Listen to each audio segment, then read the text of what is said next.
Hi, Drew. Can you hear me? Hi, yes, I can. Can you hear me? Yep, I can hear you. Hi, Drew. Karen here. Hi, how's it going? Hi, Karen. Karen and friends. Yeah, interns. The young lady here is Sydney, and this is Erin. Okay, nice Nice to to meet meet you you. guys. Hi, Tom. Can you Hello. hear me? I can. How are you doing? Great. How's the East Coast treating you? Isolated. Yep. Where are you, Tom? In West Hartford, Connecticut. Oh, wow. How long have you been out there? April 2nd, we drove out. Seriously. Arrived on April 3rd and have been looking for a house here, but the inventory is very low and we haven't found a house to buy yet. So we're temporarily living in a second floor rental that my daughter and son-in-law own. Can't wait to get out of here. Are you moving there permanently? Yes. Wow. Yeah. We have one grandson and a second grandchild on the way in September, and we decided we wanted to be near the grandchildren's. Nice. That's exciting. Congrats. Thanks. How old is the grandson? About 20 months old right now. Oh, good age. Yeah. Nice. Yep. So how many people can we expect? It depends. Every week we've been getting different numbers. Probably for this, I would think 15 or so. Okay. This one should be pretty well attended. Like people are logging on now.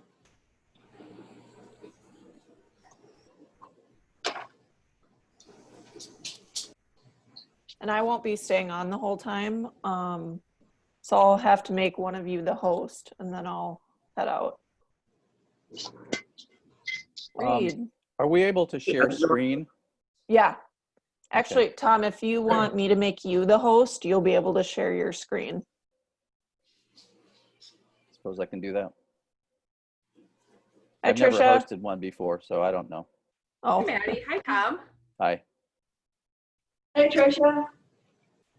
It's Karen. You can't see me in the dark, but it's Karen. Hi, Karen.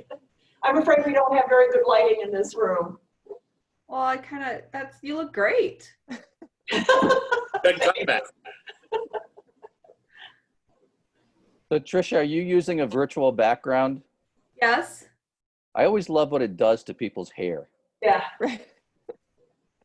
It makes it look a lot better is what it does.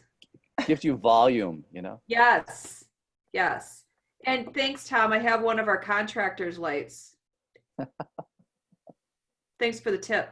Yeah. Oh, wow. So I've never done a roundtable Zoom before. This will be my first. I haven't done that many Zoom meetings. I'm not crazy about the security of Zoom, so I've been using Google Meet or FaceTime more than Zoom. And I'm handicapped because my MacBook Pro is in for repair, so I'm working off my wife's MacBook. And she did. So this is very alien for me. well, these roundtables are very relaxed meetings, so Okay. a lot of discussion.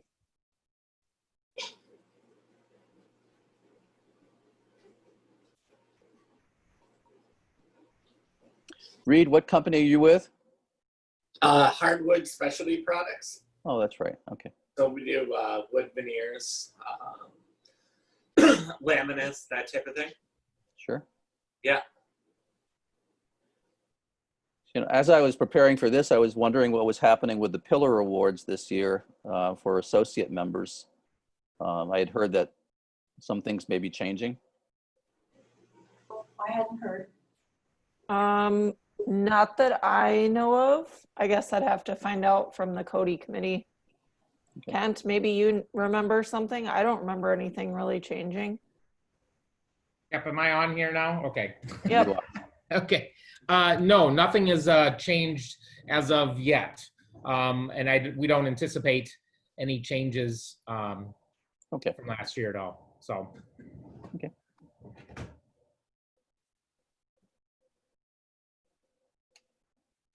Kent. Oh. Hi, Drew. Hey. So how do we So- start this? Well, I was just gonna wait a few more minutes. I mean, we can Okay. start if you want, but No, it's okay. it's just a minute after, so.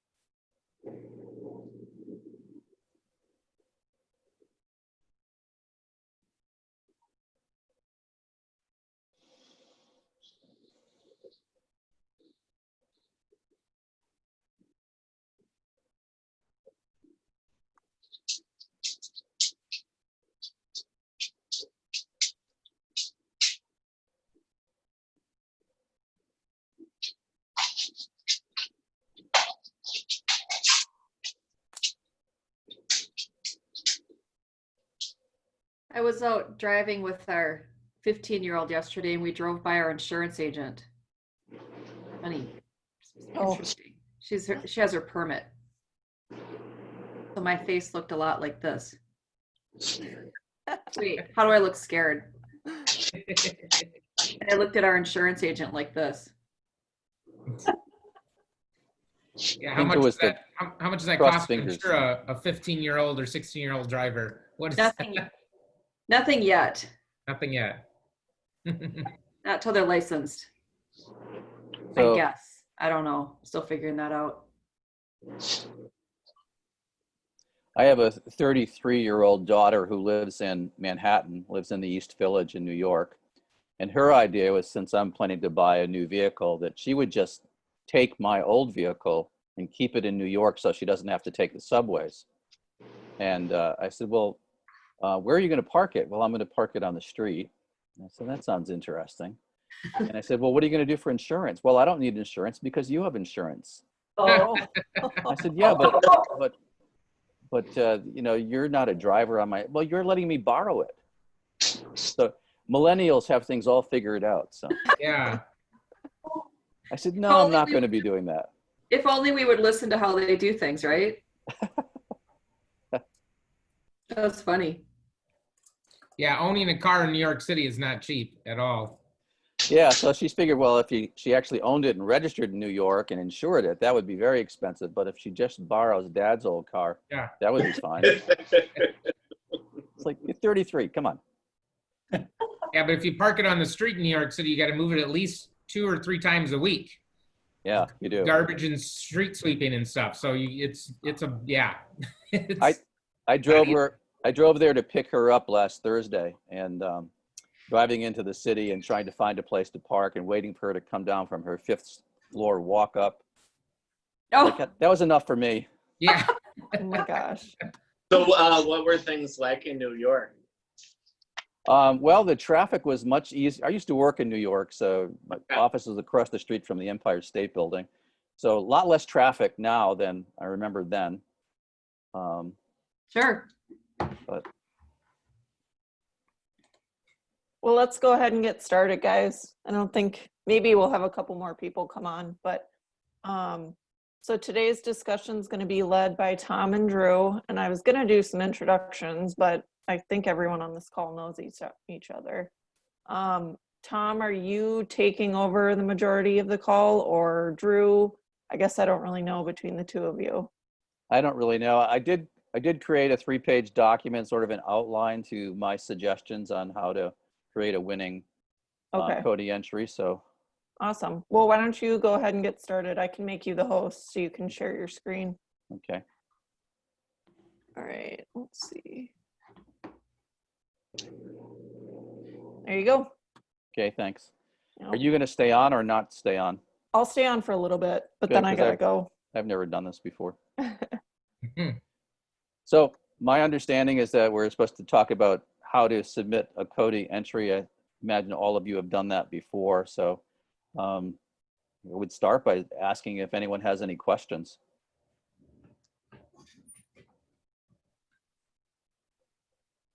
Maybe mostly about what's changing for this year. Yeah, and when is the date, the deadline? The deadline is September 11th, so no one will forget that date. Wow, no. Yeah. And you know, the project has to be completed after December 1st of 2017. So there's a really big window for submitting projects. Yeah, we decided because of the COVID and stuff that maybe not as many projects this year, perhaps, that we extended it back a year than we normally would. So Okay, sounds good. So if someone submitted a project last year and it didn't win, can they resubmit that same project? yes. Okay. that's Yep, good if it to didn't know. win a gold or silver, then you can resubmit that project. It's good to know. And I'm sure a lot of people wonder if there is going to be a gala event, depending on how COVID goes, whether there might possibly be a virtual event in its place. That's what we are planning. We are planning as of right now that we are going to have the banquet, but we also are planning alternative virtually if we can't have the banquet or decide it's, obviously not a good decision because of the, COVID, of course. So Yeah. we are going with, either or. So When does NARI have to let the venue know which way it's going? Maddie, do you recall that? I don't know that exact hard date, but I think it's pretty late that we can Yeah, make that I don't decision. know the exact date either, but I know it is pretty late. They're very nice to us. Yeah. Yes. So we're looking at the same venue. No, we're looking at a different venue. It is in St. Paul, downtown St. Paul. I don't remember the exact name of the location. I'm trying to think of the name too. It's kind of right by the stadium down there, Okay. a baseball stadium. Okay. Well, in terms of things that are changing, one of the things that's different is that there are no second chances. So you submit your entry, better follow the rules, get everything right, because in the past, NARI was very kind and they would let you, if you made a mistake on something, they would let you know you made a mistake and they could fix it. Sometimes in the past, they've charged a fee to fix it, but they're very busy, and especially with COVID requirements. So now it's like, read the rules, follow the rules, do it right the first time. So that's good to know. Obviously, it's been, No, Tom, I'm sorry to interrupt. Is it Abule? That's Yep. the, I was just gonna say that. Yep. I just double checked. okay. So obviously it's harder. Well, I'm coming from a New England vantage point here, but many things are still shut down over here or just opening. So I'm wondering how people are handling their photo shoots. Drew, you're a professional photographer, do a lot of CotY shooting. How is it going to shoot CotY projects? Yeah, things are starting to pick up a little bit now as things are reopening. I had about a month and a half, 2 months there where I was just not scheduling anything. Now, of course, wearing a mask and precautions for entering homes and things are the same as any other work. But yeah, it's starting to kind of pick up. People want to be proactive with their marketing and stay ahead of staying, to stay busy. And so it's starting to swing back now. Okay. And one of my questions is what the volume of CotY entries will be this year. Do we expect to be same level of CotY entries this year as there were last year? Or are we expecting fewer entries? Well, I think that's always the $1 million question. We really don't have a good pulse on that because most of the contractors are, really submitting in that last couple weeks and even starting those submissions. So it's always hard to tell. So we have tried to always combine maybe, sections or separate them or whatever to try to get more, competition or whatnot. I mean, right now we're assuming the same, but we really, until that last, midnight hits, we really don't know. What have other people heard? I mean, just as far as myself, I know I'm planning still to do, I think right now we've kind of targeted, 3 projects, and that's kind of been our normal 3 to 5, I guess, is what we kind of normally do. So, but as usual, as it kind of comes down to that time, I maybe, pull out something more or whatnot. I know we're probably going to do 2. What was that, Karen? I said, we're probably going to do 2. Okay. All right, good. Let's see if there's anything else. One of the things that's different this year is that NARI has eliminated a question or combined a question. So instead of having 6 questions, there are There are 5 questions. So overcoming difficulties and overcoming difficulties and innovation are combined into one question. So if you figure each question counts for a certain number of points, if you score low on any one of the, used to be 6 and now it's 5, your chances of winning are pretty low. So now there are 5. It's, first of all, did you meet the needs of the client? And that starts with saying in the award entry what the requirements were. What did the clients ask you to achieve? And then did you meet those? Obviously, functional is number 2, aesthetic is number 3, superior craftsmanship is number 4, and now the 5th one is the combination of innovative use of building materials or building techniques and overcoming obstacles. So that's sort of a degree of difficulty question. So if you had a very challenging project, that's more likely to be a winner than if it was a simpler project. So. Who's judging this year? It's going to be Kansas City again. And so last year was the first year with Kansas City. And I think they did a pretty nice job. I know we've had a mixed results when Madison did it in the power, when Milwaukee did it in the past. But I think that Kansas City stepped up. So hopefully they'll do the same. So obviously I do CotY entries for quite a few NARI members. And the first question we always ask is which category to enter. And so my clients often ask me, well, which one is going to have the most competition? Maybe I should enter a category where there's less competition. And we've seen some entries that there are 5, 6, 7 contractors competing, others where you're lucky to have 1 or 2. And so competition is an issue only if you think your project is not really, really strong. If your project is strong, I think you can win in a category with a lot of competition.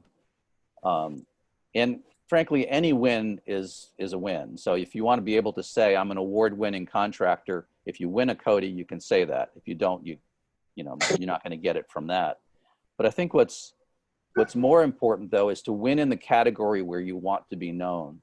So one of the things that I do is to help clients shape their images. And so if your image is that I'm doing whole house remodeling, high-end remodeling, and then you win in a small bathroom category or whatever, you might have another trophy to show for it, but I believe it can actually hurt you in your marketing because you want to be seen as this high-end big project remodeler, but you win for a small category that maybe a contractor who can't do your big projects could win that. So it could actually hurt you. I'm curious what other people think.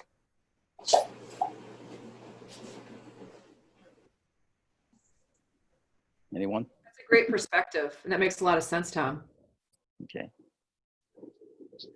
One of the things as well in picking categories is that in the past, it was either or. You could do a whole house remodeling or you could do the individual rooms, but you couldn't do both. Last year they changed that, and now you could enter the whole house and then enter the kitchen separately. And I've even done that in the past for some, but my feeling is, you know, having worked as a judge in the past and anticipating the judges now, that I don't think they're going to reward you for hedging your bet.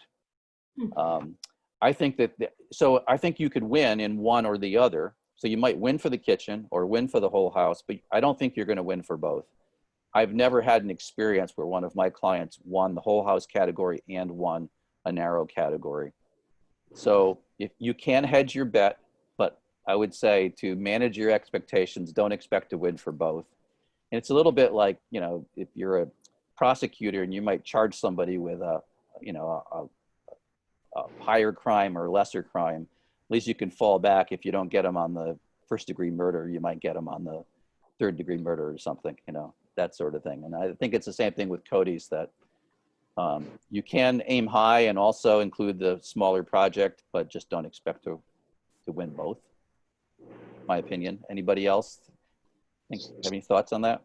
Well, I think that is true. I think could be, but And that's probably more so true depends on how the judging goes, because you could have certainly different judges judging different categories. They won't even know that you did the whole house and kitchen separately. But I think that is true. If you happen to have the same judges looking at it and they see 3 projects and they can tell it's the same thing, they might judge that then differently. Yeah, good point.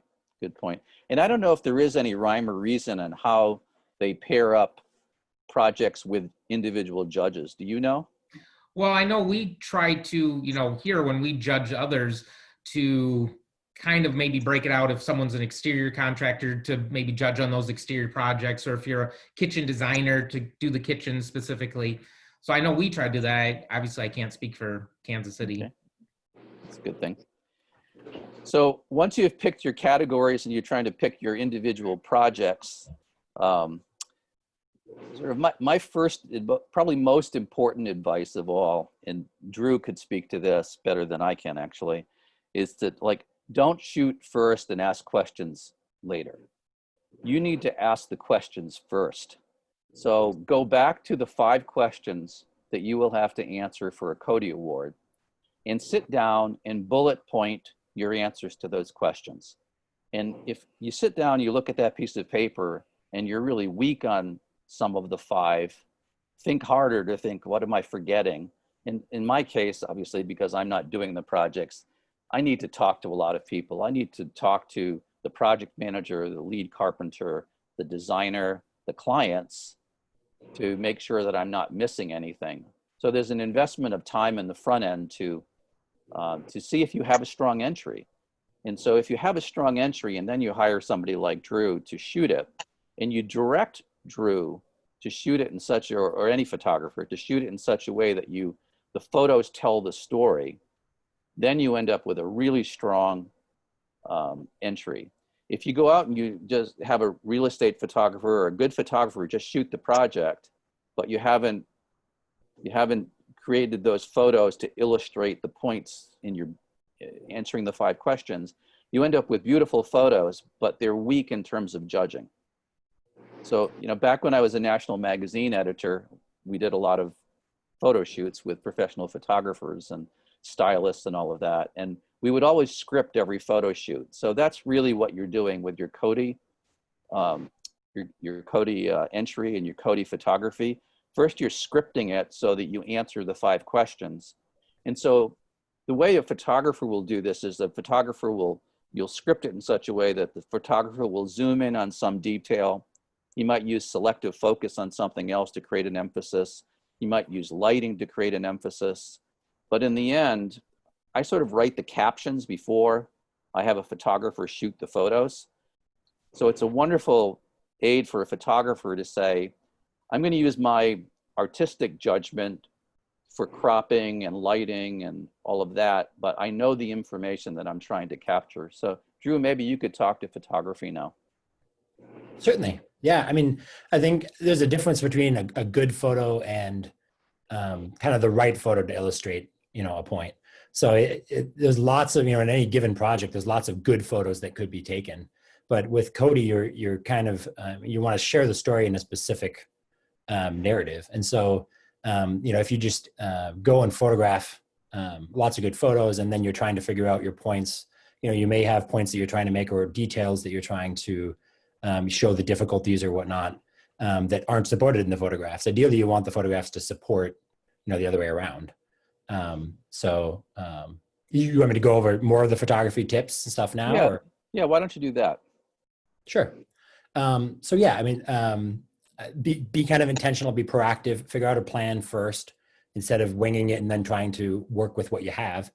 Kind of as a general concept, I think you want variety in what you capture. For example, you want some close-ups and some wide shots. Close-ups will show the quality and the craft, the custom touches. The wide shots will show you context better. Especially when paired with before and afters, you'll have the context of, be able to see what a transformation. Going along with variety, vertical and horizontal images can be really useful. When you're laying out a PDF, having different images of different formats gives you more flexibility for how you want to present it. And then in addition to CotY, Verticals are obviously great for print covers or editorial as well. So if you get some that are vertical, that carries a lot of value going forward.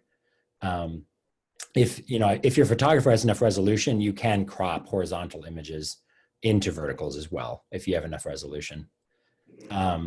Let's see, but before and afters, you obviously there's variety there. You want some of both. I mean, as much as you can, you want to match the afters to the same angles as the befores, because again, you're trying to show the narrative of the transformation of the space. And if your angle is the same, then it becomes more about the actual project and less about the differences in photography.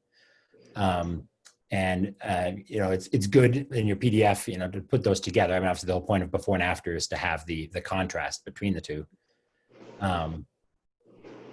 In process photos, again, variety, you don't just want before and after. In process, a lot of times there's things that, specifically when it comes to overcoming difficulties or innovation, that's easier to show, hey, we ran into this and this is how we solved it. If you only have before and afters, you may miss that piece. Let's see. So, I mean, in addition to variety, there's some things you want the variety, some you want consistent, some things you want consistent. So, I mean, you want your photos of the project to be consistent, and you don't want dark spots and light spots that can be distracting. I mean, ideally, the photography should be a window into the design and the quality craftsmanship. So, poor photography, whether it be bright spots or dark spots or something, will just distract from the actual project. Retouching for like color accuracy is a big one. If you're whether you're doing interiors or exteriors, and especially interiors is a good example. If you have a paint color in a kitchen or something, all the shots of the kitchen, you want that paint color to look consistent. Because even though your mind understands that that's the same paint color, the more consistent that is, the more the judges will be focused on the design and the quality and such, and less focused on, the photography is just a vessel in which to show them that. Hey, Drew, can I interject something right now? Yeah. So obviously you're not supposed to alter any photos by removing objects or putting things in, but color correction is allowed. And so the camera doesn't see things the way the eye sees things. And what a good photographer will do is to adjust the color so it looks natural. I would say maybe a little bit more high keyed. That I think the images need to pop. Dull, muddy pictures are not going to win awards, but a good photographer will correct every single photo to make the color look natural and sharp. Yeah, certainly. So, I mean, that and the general brightness and whatnot, what you can adjust. You can't, like you said, add or subtract items. A lot of times I know I and other photographers I know will sometimes provide two versions of a photo. If, you want one that's, kosher for CotY submissions that, meets the ethics there, and you want another where, hey, maybe I want to remove this outlet or HVAC vent or whatever it be that's distracting for other advertising, that's an option. Another general rule is don't use photos with people in them for CotY submissions. The only exception this year, that was a little confusing for me last year. And now the rule, my understanding is the rule is you can have people in the in-process photos, because if somebody's raising a steel beam or something, you need, it's not going to be suspended in midair. So you can have people for that. You can't have them in the before or after photos. Well, I would just interject, that's still pretty vague with the national rules and our rules. Yeah, we did experience for some reason last year, real big uptick in people having photos of people in them. And that was a real issue when we were looking through all the submissions last year of whether to throw these out or not, because they were clear pictures of people. So I'm just saying, as on the CotY committee, we really would like to not see people's faces at all. So if you can take pictures during, maybe it's from the back, and obviously don't have any logos on the shirts or anything like that.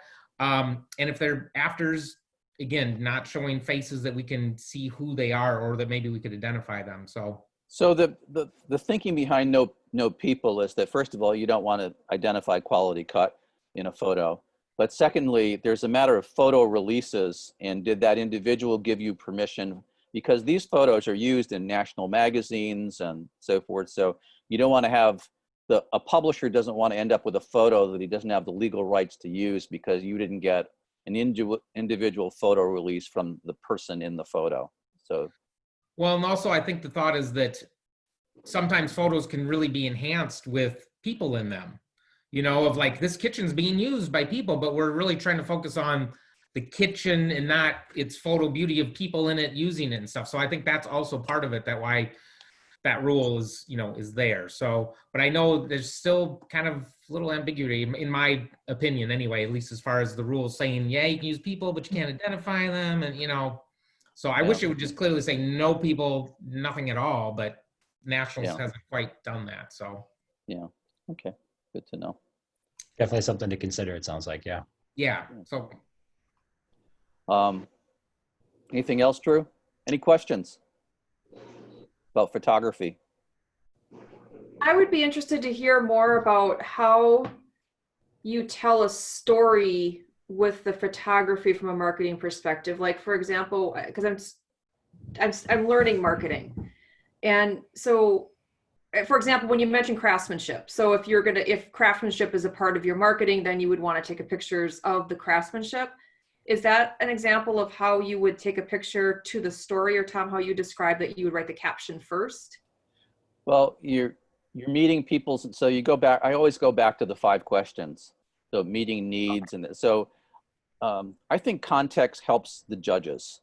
So I want them to fall in love with the project, and sometimes there's a human interest element to this. The woman was expecting her first child in August. We had to finish the job in time for the baby's arrival, and we finished the day before she went into the hospital, kind of thing. It has nothing to do with the quality of the project, but as a storyteller, it's a hook. So I'm always looking for a hook. When I'm creating a presentation, the title of the presentation is really important.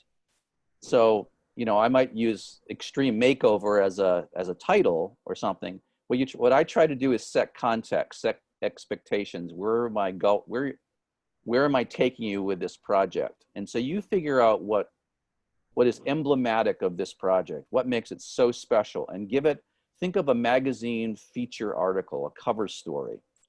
And